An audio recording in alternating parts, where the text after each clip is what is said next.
Assalamualaikum dan selamat sejahtera. Bertemu kita di bahagian ketiga, bab 1, dan tajuk kali ini adalah nombor 7 digit.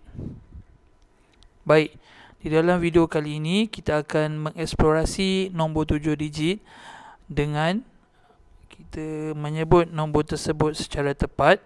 Dan yang kedua, kita akan melihat nilai tempat dan nilai digit bagi nombor 7 digit.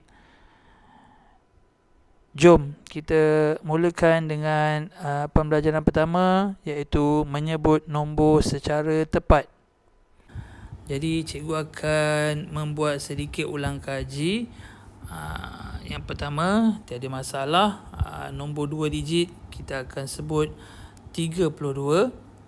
Yang kedua, ada 3 digit, jadi kita tahu nilai tertinggi, nilai tempat yang tertinggi adalah ratus, jadi kita akan sebut 649. Okey, 649. Yang ketiga, okey, perhatikan di situ melebihi 3 digit, seperti yang kita belajar pada tahun 4. Jika lebih daripada 3 digit, maka kita dapat perhatikan digit ketiga dan digit keempat akan dijarakkan. Ini hanyalah untuk memudahkan kita untuk menyebut nombor tersebut. Okey, seperti biasa, untuk mengelakkan kesilapan bagi murid yang lemah, cikgu galakkan dia mengasingkanlah. Jadi di sini kita tahu adalah kumpulan ribu. Jadi sebut saja dahulu di sini 58,305. Okey, jelas ya? 58,305. Sini pun sama, nombor yang keempat di hadapan ini adalah kumpulan ribu. Jadi kita sebut dahulu ini 109,027. Sekali lagi kita sebut 109,027. Jadi cikgu harap tiada masalah untuk menyebut nombor yang mempunyai 6 digit. Jadi kita terus, sekarang kita dapat perhatikan kita dah masuk nombor yang mempunyai 7 digit. Ada 1, 2, 3, 4, 5, 6, 7. Okey, bila nombor ada 7 digit, kita akan dapat perhatikan terdapat ada 2 ruang di sini. Okey, ini tidak lain tidak bukan hanyalah untuk memudahkan kita membaca nombor tersebut. Okey, sekali lagi, sebenarnya untuk memudahkan kita baca, okey, kaedah pengasingan sangat berkesanlah. Seperti kita sedia maklum, di sini adalah kumpulan ribu, maka kumpulan seterusnya adalah kumpulan juta. Jadi mudah sahaja cara membaca atau menyebutnya. Selesaikan sahaja kumpulan depan dulu. Okey, kita lihat di sini kita ada 6 juta. Kemudian kita masuk ke kumpulan yang kedua, 742,069. Okey, kita cuba sama-sama sekali lagi. 6,742,069. Okey, jelas ya? Kita tengok contoh yang kedua. Kita asingkan sekali lagi. Di sini kita nampak ada sekarang 3 kumpulan, di mana yang di sini kumpulan kedua adalah ribu, yang di hadapan sekali adalah kumpulan juta. Jadi kita sebut bersama-sama. Kita selesaikan depan dulu. 3,58,461. Okay, sekali lagi, 3,58,461. Okey, cuba cikgu tunjuk satu contoh yang mudah. Ni ada 9 digit. Kita pergi sedikit. Cuma nak tunjukkan di sini sebenarnya konsep dia sama sahaja. Kita asingkan saja. Kemudian kita letak nama kumpulan. ribu, sini juta, dan kemudian kita baca sahaja seperti tadi. Habiskan satu setiap kumpulan dan masuk ke kumpulan yang belakang dan seterusnya. Jadi kita mula dari depan. Kita lihat di sini kita ada 729 juta 15,408. Okey, mudah kan? Kita sekali lagi, 729 juta 15,408. Baik, sekarang cikgu terus ke bahagian yang seterusnya, iaitu nilai tempat dan nilai digit. Okey, kita masih ada nombor 7 digit, iaitu nombornya ialah 6,437,412. Seperti mana yang kita sebut, kita akan ada 3 kumpulan di sini, yang mana kita tahu ini adalah kumpulan ribu dan ini merupakan kumpulan juta. Jadi secara tak langsung sebenarnya murid-murid telah mengetahui nilai tempat bagi digit-digit tersebut. Okey, di mana kalau kita tahu ini adalah kumpulan ribu, maka setiap nilai tempatnya mempunyai perkataan ribu. Okey, jelas ya? Okey, dan kumpulan depan tadi yang kita kita dah lihat tadi, ini adalah kumpulan juta. Maka sudah pasti ada perkataan juta di situ. Jadi cikgu terus dahululah dengan yang digit yang berada di belakang sekali. Okey, untuk semua nombor bulat sudah pasti digit yang belakang nilai tempatnya adalah sa, kemudian puluh, ratus, kemudian kita masuk kumpulan ribu, di mana kita akan bermula dengan ribu.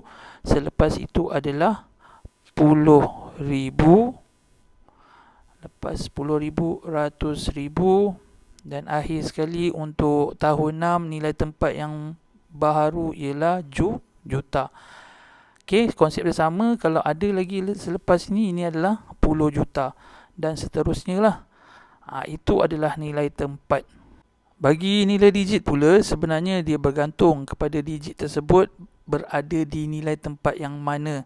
Jadi cikgu terus ambil contoh nombor digit 4. Okey, kita perhatikan kat sini. Nombor ni ada 2 digit yang berdigit 4. Okey. Tapi perlu diperhatikan di sini, digit 4 berada di kedudukan nilai tempat yang berbeza lah. Okey, kita tengok digit 4 yang berada di nilai tempat ratus dahulu. Jadi nilai digitnya adalah, okey, macam nak tahu dia berada di ratus, jadi kita akan sebut 400. Maka nilai digitnya adalah 400. Macam mana nak semak? Cara cikgu mudah je. Kita lihat digit 4 dan kita lihat ada berapa digit di belakang digit 4 tersebut ni. Dia ada 1, ada 2. Maka sebab tu ada 2 sifar. Okey, kemudian digit 4 yang kedua berada pada nilai tempat ratus ribu. Maka sudah pasti nilai digitnya adalah 400,000. Okey, kalau takut tersilap bilangan sifar, kita semak sahaja ada berapa digit di belakang digit 4 tu. Ada 1, 2, 3, 4, 5. Maka dia perlu ada 5 sifar untuk nilai digit 400,000. Jadi bagi digit-digit yang lain sama saja, teruskan saja. Okey, cikgu tulis. Okey, 2 di sini tidak ada digit di belakangnya, maka 2 lah. 1 di sini nilai tempat adalah 10, jadi nilainya adalah 10. Maka nilai digitnya kita akan tulis sebagai 10.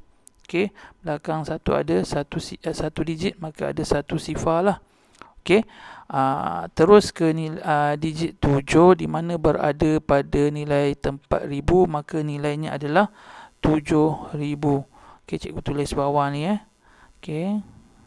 Okey, kita maklum ribu ada 3 sifar.